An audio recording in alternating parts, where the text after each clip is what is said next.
করছো? আমি তো তোমাকে কিছু বলিনি বাবা।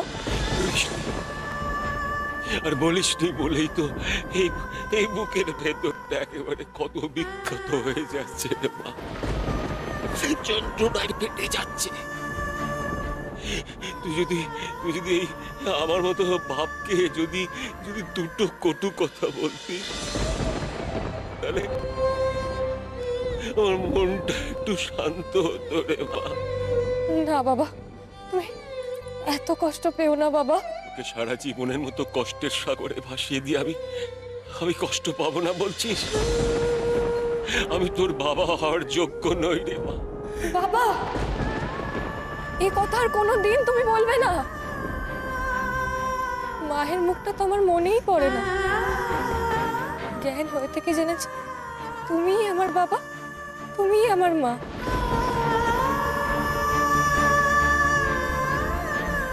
কত কষ্ট করে, কত যত্ন করে তুমি আমাকে মানুষ করেছো বাবা। মায়ের অভাবটুকুও কোনোদিন বুঝতে দাওনি। রিতা, সে তুমি কিনা বাবা হিসেবে অযোগ্য। অনেক ভাগ্য করে তোমার মতো বাবা পেয়েছি আমি। বলিস না রে মা, বলিস না। তুই আমাকে ক্ষমা করে দে, তুই এভাবে বলিস না।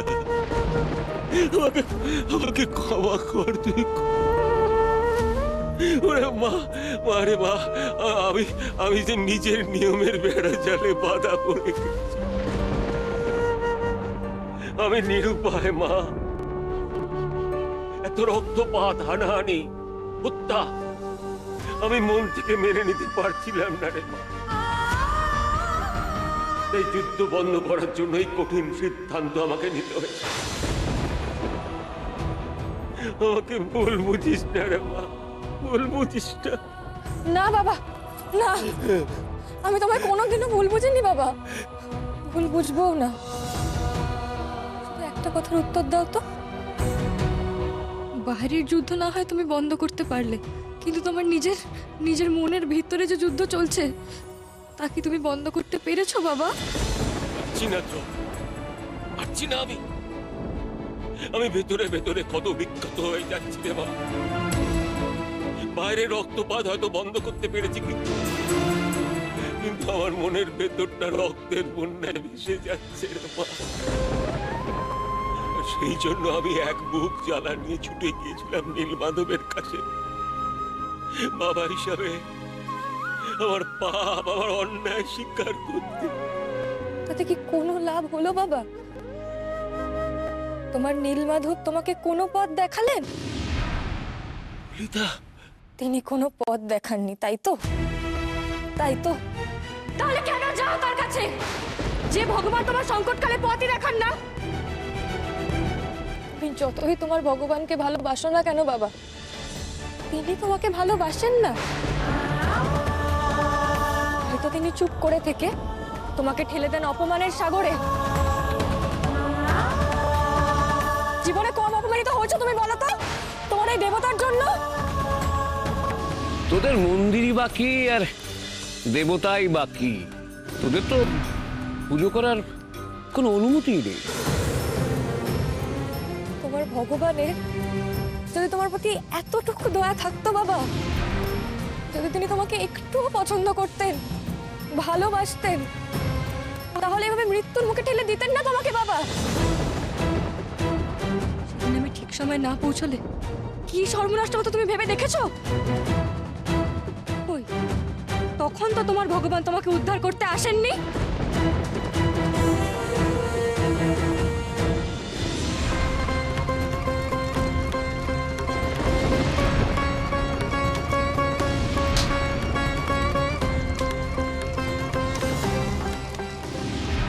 তুমি মারা গেলে তোমার ভগবানের কোনো ক্ষতি হতো না বাবা, ক্ষতি হতো আমার। আমি আমার বাবাকে হারাতাম। না না না না, ওভাবে বলবি না, ওভাবে বলবি না। সেদিন প্রভু কৃপা করেছিলেন বলে তুই ঠিক সময় পৌঁছে গিয়েছিলি। এখন আমাদের স্পর্শ করতে পারেনি রে মা। ওই প্রভুর কৃপাতে আমাদের কোনো জীবন হানি হয়নি রে মা। সবকিছুতেই তুমি তোমার প্রভুর করুণা দেখতে পাও। তুমি মস্ত বড় ভুল করছো বাবা, মস্ত বড় ভুল করছো। তোমার প্রতি তোমার প্রভুর মায়া, মমতা, দয়া, করুণা কিচ্ছু নেই, কিচ্ছু না। যদি থাকতো তাহলে তোমার সংসার এভাবে ভেসে যেত না বাবা। তোমাকেও নিজের মেয়েকে এভাবে ভাসিয়ে দিতে হতো না। তাই বলছি, এবার তোমার ভগবানকে ভুলে যাও, ত্যাগ করো তাকে, ত্যাগ করো। ললিতা, ললিতা!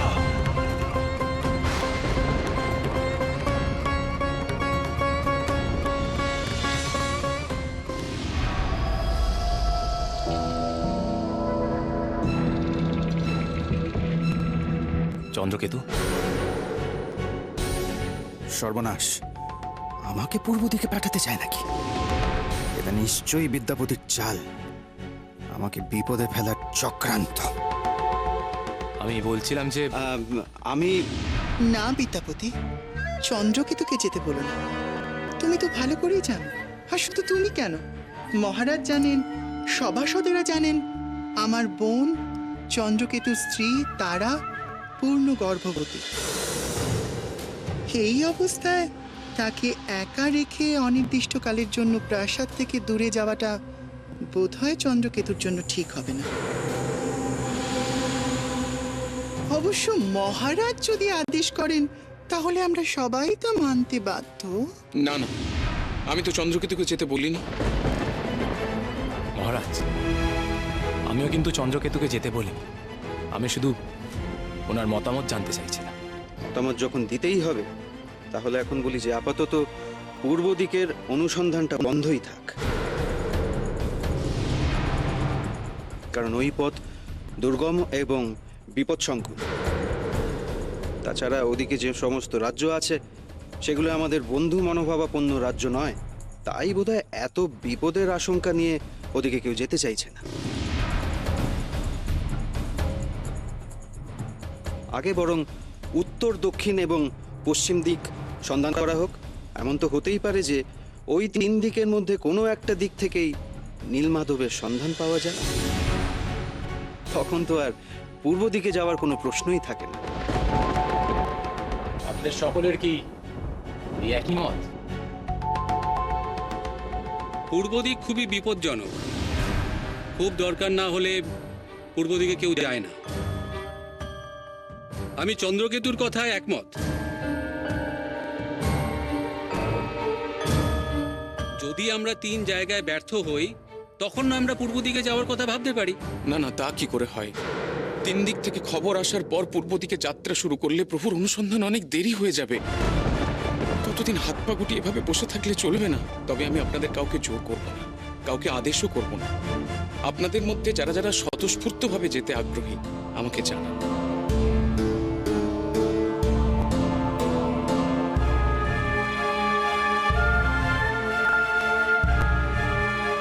মহারাজ, যেখানে পদে পদে মৃত্যুর হাতছানি, সেখানে যেচে কে যেতে চাইবে?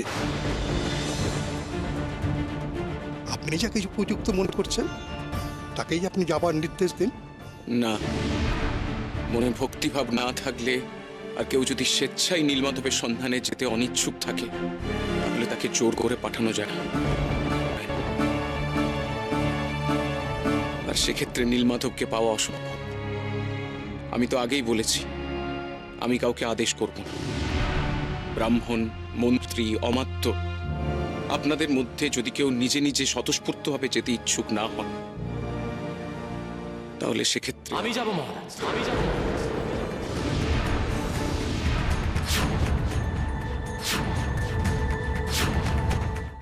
আমি যাব। বিদ্যাপতি, তুমি যাবে? হ্যাঁ মহারাজ, আমার সাথে যদি কেউ না যেতে চায়, তাও আমি একা যাব নীলমাধবের সন্ধানে। আমি ব্রাহ্মণ সন্তান, আমি আপনাকে কথা দিচ্ছি, পথ যতই বিপজ্জনক হোক না কেন, যতই বাধা আসুক না কেন, জঙ্গল পাহাড় পেরিয়ে আমি নিজের জীবন পণ রেখে নীলমাধবের সন্ধান করে নিয়ে আসব। আপনার ইচ্ছে আমি অপূর্ণ রাখবো না মহারাজ, আমি কথা দিচ্ছি। আমি পূর্ব দিকেই যাব, আর যদি নীলমাধব সেখানে থাকে, তার সংবাদ আমি নিয়ে আসব। না,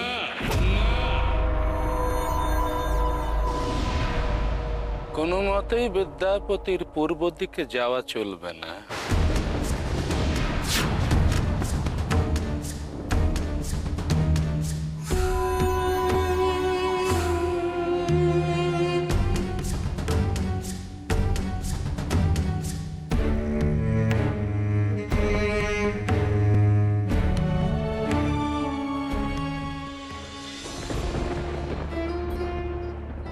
কি হলো? মারলে না যে? মারো, মারো আমাকে। তোমার তো আমাকে শাসন করার অধিকার আছে বাবা। মারে মা, আমি আমি তোর হতভাগ্য বাপ রে। আমার কোনো ক্ষমতা নেই রে মা। না বললাম তোকে তোকে আমি স্নেহ ভালোবাসা দিয়ে আগলে রাখতে, আর না পারলাম তোকে রক্ষা করতে। আমার মতো মানুষকে ভগবান কেন ভালোবাসবেন? কেন ভালোবাসেন না? ভালোবাসেন না, কিন্তু মা আমি তো তাকে মন প্রাণ দিয়ে ভালোবাসি রে মা। মন প্রাণ দিয়ে বিনা স্বার্থে ভালোবেসেছি। আমার সবকিছু উজাড় করে। তার জন্য উনি আমাকে আঘাত দিলে দেবেন, বেদনা দিলে দেবেন, আর সেটাই হবে আমার পরম পাওয়া। সেটা নিয়ে আমি আমার সারা জীবন কাটিয়ে দেব। আর আমার কিচ্ছু চাই না, আমার কিচ্ছু চাই না, কিচ্ছু। আর আমি কিচ্ছু চাই না। বাবা,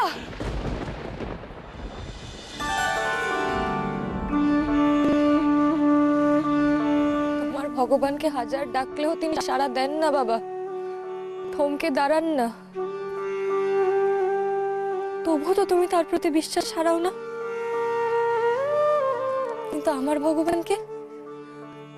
ভগবানকে ডাকলে আমার ভগবান সাড়া দেয়, থমকেও দাঁড়ায়, আমার কান্নায় চোখের জল ফেলে। তোমার মেয়ে হয়ে আমি কি সেই ভগবানকে অস্বীকার করতে পারি বলো তো? ললিতা মা, আমার তুমি যে কথা দিয়েছো আমি তা রাখবো না, এমন মেয়ে আমি নই বাবা। তুমি তুমি কষ্ট পেও না তো বাবা। আমি বিয়ে করব, তোমার ঠিক করে দাও পাত্রীর সাথেই আমি বিয়ে করব। বিশ্বাস করব যে তুমি আমার ভালোর জন্যই এই বিয়ে দিয়েছো। ছোট থেকে তুমি আমাকে যে শিক্ষা দিয়েছো তা বিফলে যাবে না বাবা। তুই সুখী হবা। আমি আমার প্রভুর কাছে এই প্রার্থনা করি, সুখী হ।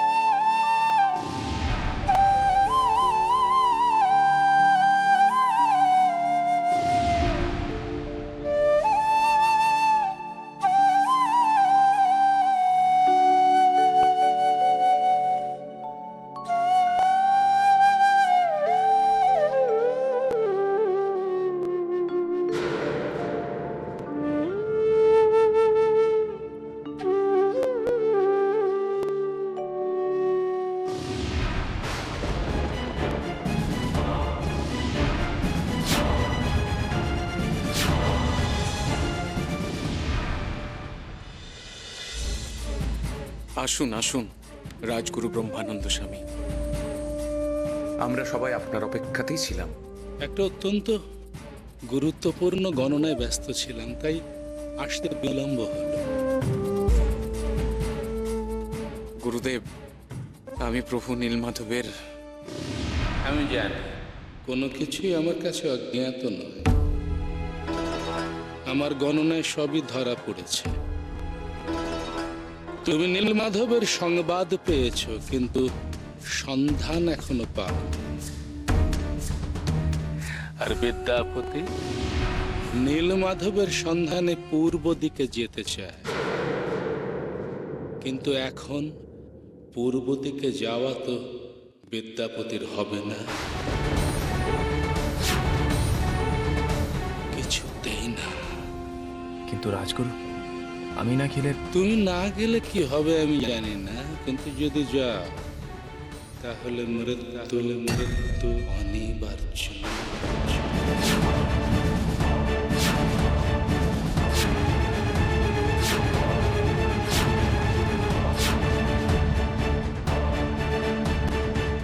যাক না, আপদ মরুক না, কে আর আটকাচ্ছে?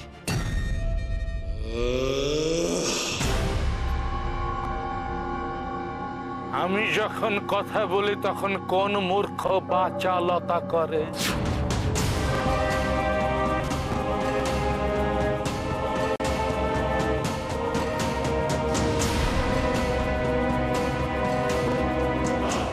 শোনো বিদ্যাপতি, আমার গণনা বলছে তোমার এখন চরম মৃত্যু ভয়।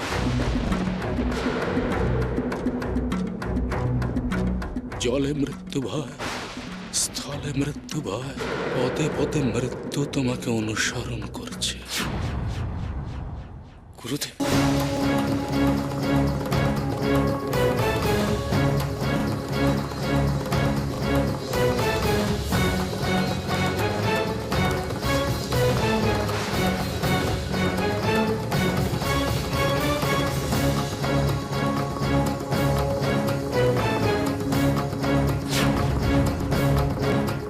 কত রঙ যে দেখতে হবে।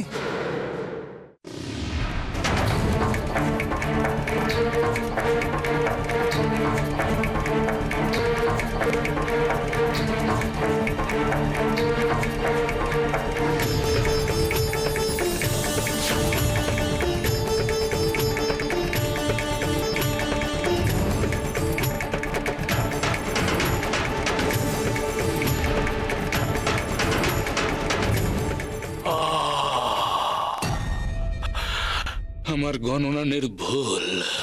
না না না না বিদ্যাপতি, তোমার কিছুতেই নীলমাধবের সন্ধানে পূর্ব দিকে যাওয়া চলবে না।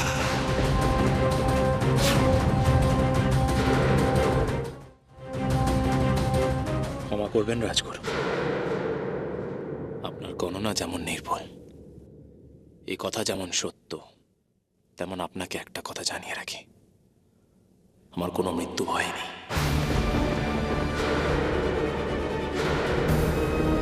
আমার কাছে আমার কথার দাম আমার প্রাণের চেয়েও বেশি। আর মহারাজকে আমি কথা দিয়েছি যে পূর্ব দিকে গিয়ে আমি নীলমাধবের সন্ধান করব। সুতরাং আমি যাবই, কোনো ভয় আমাকে আটকাতে পারবে না। বিদ্যাপতি,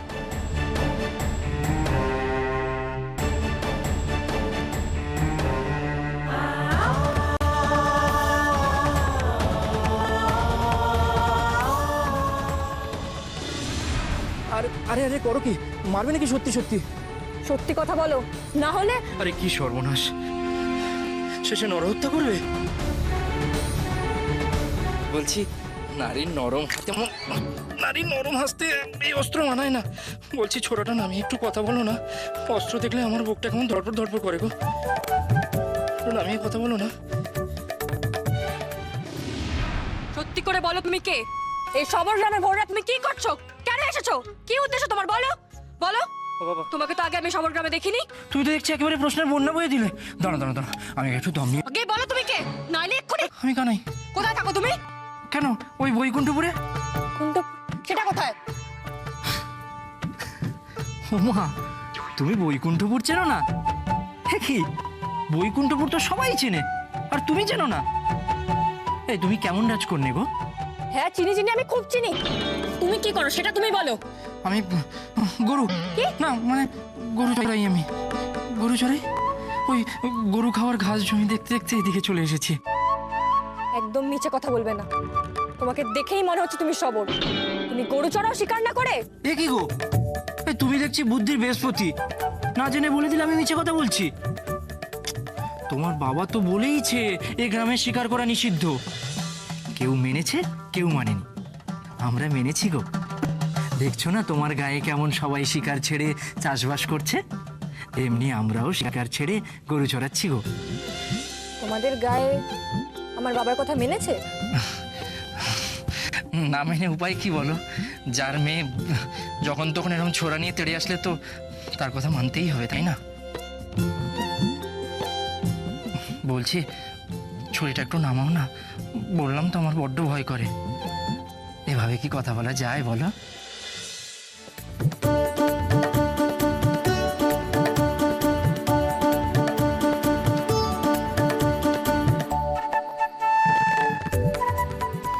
বলছিলাম যে আমি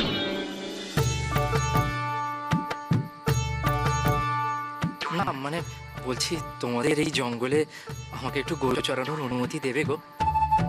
তোমাদের এই জঙ্গলটা কত ভালো, এখানে কত সুন্দর নরম ঘাস, আর আমাদের সেদিকে একদমই খুব খারাপ ঘাস, একেবারেই নরম না, রুক্ষ ঘাস। বলছি আমায় অনুমতি দেবে গো? দিতে পারি। তার বিনিময়ে আমি কি পাবো? বিনিময়ে তুমি কি পাবে? আমি গায়ের রাখাল, আমি আবার তোমায় কি দিই বলো তো? কি দিই তোমায়, কি দিই? আচ্ছা বেশ, মনে পড়েছে, তোমার বিয়েতে দই মিষ্টি নুনি ক্ষীর সব আমি দেবো। তুমি জানো আমার বিয়ের কথা? আরে সবর রাজকন্যার বিয়ে আর আমি জানবো না? দেশ দেশান্তরের মানুষজন জানে।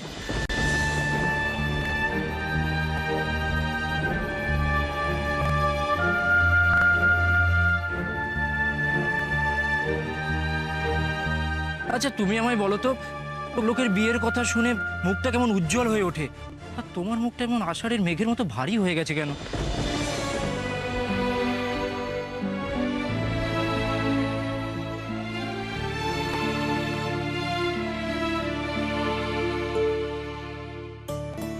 বলছি পাত্র বুঝি মনে ধরেনি?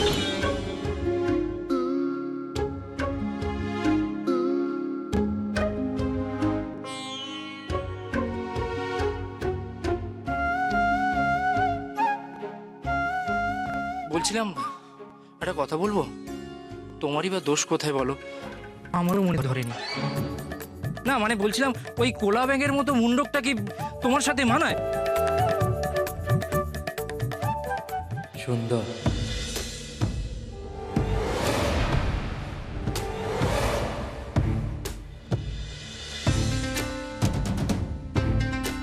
বিদ্যান।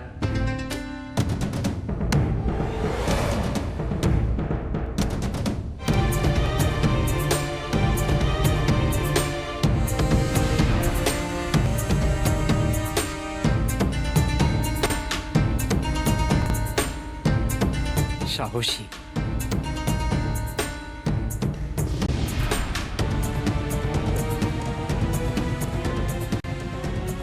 আচ্ছা বলছি তুমি ওই বিয়েটা ভেঙে দাও। হ্যাঁ ওই অপাদ মুন্ডকের সাথে তুমি বিয়েটা একেবারে ভেঙে দাও। আমার বাবার সিদ্ধান্তের ওপর আমি কোনো কথা বলি না। আর শুনে রাখো কানাই, তুমি এখানে গরু চড়ানোর অনুমতি চেয়েছিলে তো, দিলাম।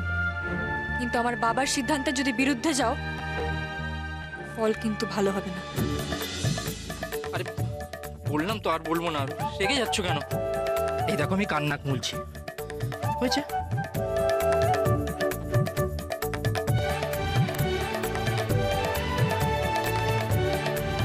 এই যে রাজকন্যে, বলছি আমার দেওয়া পাত্রের বর্ণনাটা কিন্তু মনে রেখো।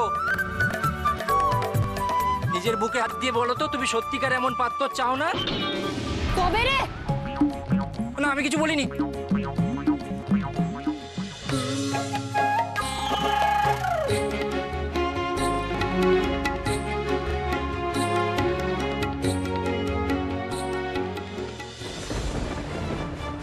না না, কিছুতেই না, এ অসম্ভব।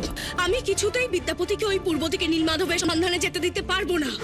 রানী, তাহলে যে পূর্ব দিকে সন্ধান করাই হবে না, কারণ কেউই ওই পূর্ব দিকে যেতে সম্মত হচ্ছেন না। স্বামী, আপনি কি বুঝতে পারছেন? বিদ্যাপতি আমার সন্তান সমূহ, আমার শূন্য মাতৃ হৃদয়ে কতখানি জায়গা জুড়ে আছে সে। আপনি সব জেনে শুনে আমার কোলটা খালি করে দিতে চাইছেন কেন? যেখানে কেউ যেতে চাইছে না সেখানে বিদ্যাপতি কেন যাবে বলতে পারেন?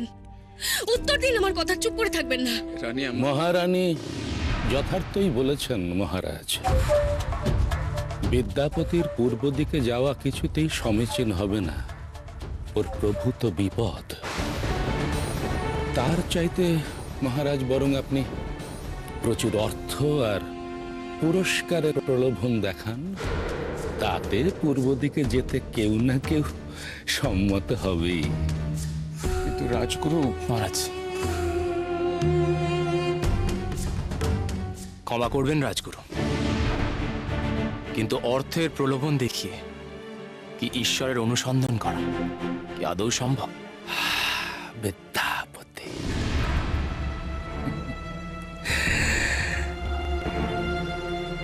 তুমি সাত্ত্বিক ব্রাহ্মণ, এ কথা সত্যি, কিন্তু তাই বলে পরম ঈশ্বর ভক্ত এই কথা আমাকে বিশ্বাস করতে বলো না। তুমি যে নীলমাধবের সন্ধানে যেতে চাইছো তার মধ্যে একটি বিশেষ উদ্দেশ্য আছে, তাই না? আমি যদি বলি তুমি মহারাজকে সন্তুষ্ট করার জন্যই ওই পূর্ব দিকে যেতে চাইছো, তাহলে কি সেটা খুব মিথ্যে কথা বলা হবে? আজ্ঞে না রাজগুরু, আপনার কথা সম্পূর্ণ মিথ্যে নয়। আমার কাছে আসল ঈশ্বর কৃষ্ণ মন্দিরের কৃষ্ণ নন। আমার কাছে আমার ঈশ্বর মালব্যরাজ মহারাজ ইন্দ্রদূত। মহামন্ত্রী পদে শপথ নেওয়ার সময় আমি কথা দিয়েছিলাম যে জীবনে মরণে আমি রাজ অনুগত থাকব, সারা জীবন মহারাজের সেবা করব। সুতরাং মহারাজকে খুশি করার জন্য আমি দুর্গম পথ কেন, নরকে যেতেও দুবার ভাববো না। বাহ, চমৎকার। তোমরা তো পুরুষ মানুষ, তোমরা আর কি করে বুঝবে মায়ের মন একটা সন্তানের জন্য সর্বক্ষণ কতটা উৎকণ্ঠা নিয়ে থাকে? বিদ্যাপতি, তুমি আমার এতদিনের আদর, ভালোবাসা, স্নেহ সব মুহূর্তের মধ্যে নস্যাৎ করে দিলে শুধুমাত্র রাজভক্তির কারণে। রানীমা, আমার বেদনার, আমার দুশ্চিন্তার কি কোনো মূল্য নেই তোমার কাছে? না রানীমা, না, আপনি আমাকে ভুল বুঝছেন। আমার কাছে আপনি আর মহারাজ পৃথক নন। আর শুধু যদি মাতৃত্বের কথা বলেন তাহলে আমি আপনাকে কিছু বলতে চাই। রানীমা, আমি আপনাকে নিজের মায়ের মতো শ্রদ্ধা করি, ভালোবাসি, আপনাকে সম্মান করি। রানীমা, আমি কেবলমাত্র মহারাজের জন্য নয়, আমি আপনার জন্য নীলমাধবের সন্ধানে যেতে চাইছি। বিদ্যাপতি, তুমি মায়ের সঙ্গেও রাজনীতি করছো? বিদ্যাপতি, বিদ্যাপতি, আমি জানি তুমি দক্ষ রাজনীতিক, তোমার কূটনীতিতে মালব্য রাজ্যের জয় জয়কার, কিন্তু আমায় এরকম মিথ্যে স্তববাক্য দিয়ে ভোলানোর চেষ্টা করো না। নীলমাধবের জন্য আমি ব্যাকুল নই, ব্যাকুল তোমার মহারাজ। তাহলে তুমি আমার জন্য কি করে নীলমাধবের খোঁজে যেতে চাও? মহারানী যথার্থই বলেছেন বিদ্যাপতি, তার কথা তোমার মান্য করা উচিত।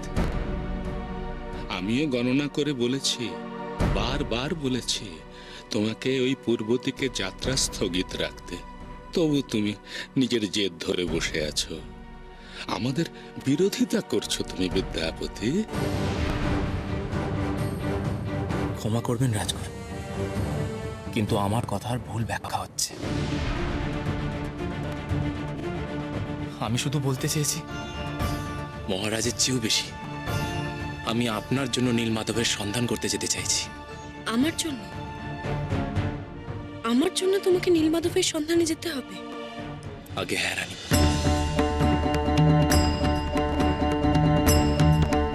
আমি জানি না নীলমাধব কে, কি তার রূপ, তবে এইটুকু বুঝি যে তিনি পরম করুণাময়। তিনি নাকি অকুণ্ঠ কৃপা করেন তার ভক্তদের। আর যদি তাই হয়, তার কৃপায় মালব্য রাজ্যের প্রজারা যেমন সুখী হবেন, ঠিক তেমনই সুখী হবেন আমাদের রানীমা। তার এতদিনের সব যন্ত্রণা দূর করবে নীলমাধব।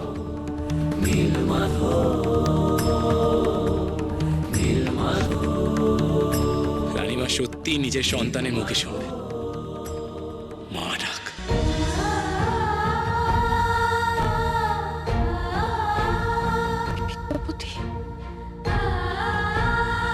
রানীমা, এবার আপনি আমায় যাবার অনুমতি দিন। সূর্য উদয় হতে আর বেশি সময় নেই। তুমি এখনো আমায় চিনতে পারোনি বিদ্যাপতি।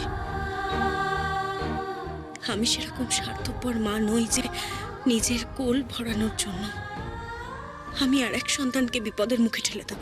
রানীমা, আমি আপনার কাছে হাত জোর করে অনুমতি চাইছি। আমি আপনার স্নেহ মমতা সুরক্ষা বলায় থাকবো। কেউ আমার কিচ্ছু করতে পারবে না, কেউ আমার কোনো ক্ষতি করতে পারবে না রানীমা।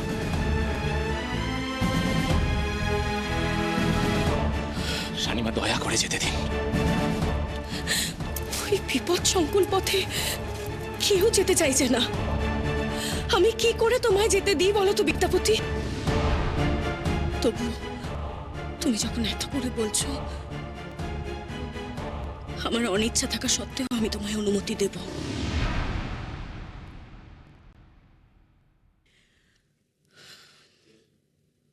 তবে আমার এক শর্ত আছে।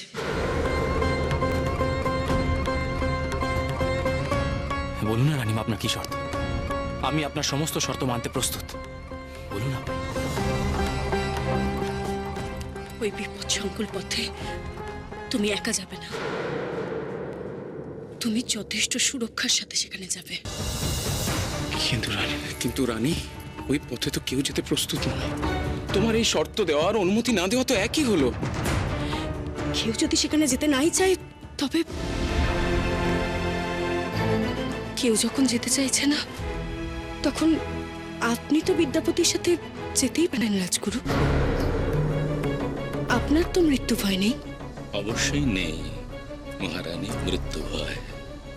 কিন্তু তাও আমি বিদ্যাপতির সঙ্গে যেতে পারি না। ওর ললাটে মৃত্যু যোগ সুস্পষ্ট। আমি ওর সঙ্গে পূর্ব দিকে গিয়ে ওর মৃত্যুর দায় নিতে পারি না মহারানী। বেশ, কেউ যদি ওর সাথে না যায় তাহলে বিদ্যাপতিরও যাওয়া হবে না। কিন্তু রানীমা, আমি যে মহারাজকে কথা দিয়েছি। ফিরিয়ে নাও সে কথা। আমি তোমাকে একা যাওয়ার অনুমতি দিতে পারবো না। বেশ, তাহলে আমি যাব বিদ্যাপতির সঙ্গে। তা কি করে হয়? রাজা মন্ত্রী সবাই রাজ্য ছেড়ে চলে গেলে রাজ্য চলবে কি করে? রাজ্য তো অরক্ষিত হয়ে পড়বে।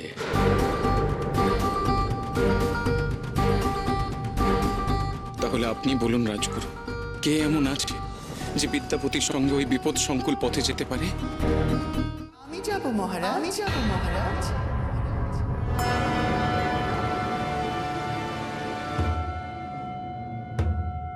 আমি যাব বিদ্যাপতির সঙ্গে। তুমি? কেন? আমার দেহ অসম্পূর্ণ বলে আমাকে সঙ্গী নিতে তোমার আপত্তি বিদ্যাপতি? তুমি জানো পূর্ব দিকে কত বিপদ, মৃত্যু ভয়। মৃত্যুকে আমি ভয় করি না মহারাজ। এ জীবনের মূল্য কতটুকু? বেঁচে থাকতে তো কখনো কারোর উপকারে আসতে পারলাম না। পথে যদি আমার মৃত্যু হয়, সে মৃত্যু হবে অনেক গৌরবের, শান্তির। সঙ্গীর অভাবে বিদ্যাপতির যাওয়া কখনো বাধা হতে পারে না মহারাজ। এই মহান কাজে আমাকে বিদ্যাপতির সঙ্গী হতে অনুমতি দিন। না না অজামিল, তা কি করে হয়? তারা গর্ভবতী। এই সময় তার বাপের বাড়ির মানুষজনদের তার পাশে থাকা দরকার। তাছাড়া তারাই বা তোমাকে যেতে অনুমতি দেবে কেন? আমি তারার অনুমতি নিয়ে এসেছি রানীমা। আমাকে দয়া করে নীলমাধবের সন্ধানে যেতে দিন। কে বলতে পারে এই মহৎ কাজে গেলে হয়তো নীলমাধবের কৃপা লাভ করব। তাহলে হয়তো এই ধিক্কারের, এই নিন্দার, এই অপমানের জীবন থেকে মুক্তি পাবো।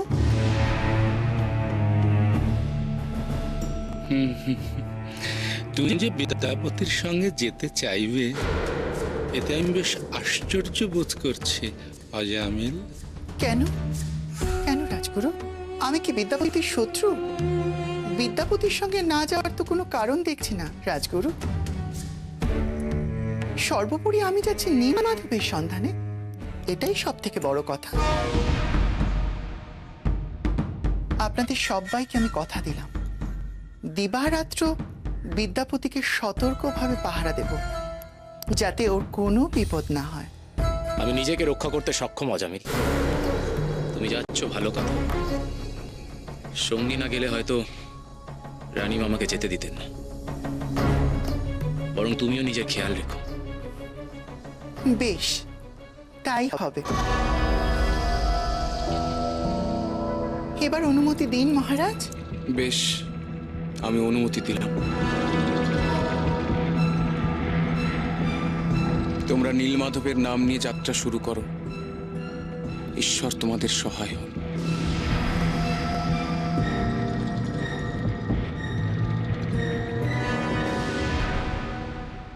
দাঁড়াও। যাওয়ার সময় পিছু ডাকলেন মহারানী? মা পিছু ডাকলে সন্তানের কল্যাণ হয় রাজগুরু।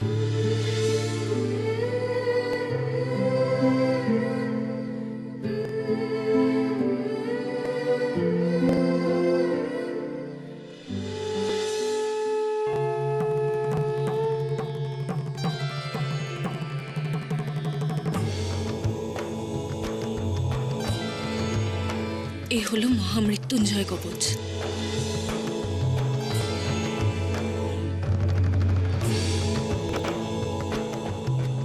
রাজগুরুই আমাকে দিয়েছিলেন আমার যখন ভারী অসুখ করেছিল। এই কবচ তোমার সাথে থাকলে কোনো বিপদ কেন, মৃত্যু তোমায় স্পর্শ করতে পারবে না। মহারানী ঠিক কথাই বলেছেন বিদ্যাপতি। যত বিপদই আসুক, যত ফাঁড়াই থাকুক, ওই কবচ তোমাকে রক্ষা করবে, করবেই করবে। আর তার সঙ্গে তোমার আছে মায়ের আশীর্বাদ।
জানেন রাজগুরু,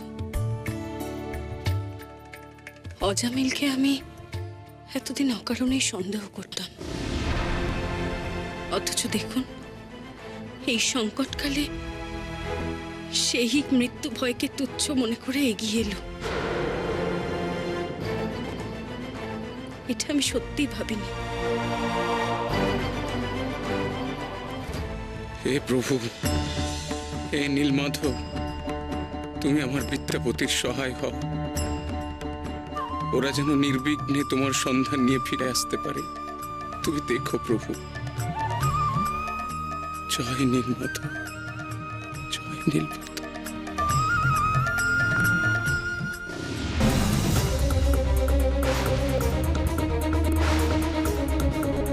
বিশ্বাসঘাতক, নরকের কীট।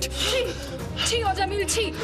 রাজসভায় একটু প্রভাব, একটু প্রতিপত্তি বাড়ানোর জন্য নিজের বোনে এত বড় ক্ষতি করলি তুই। ভুলে যাস না, আমি চেয়েছিলাম বলেই তোর ওই প্রাসাদে জায়গা হয়েছে।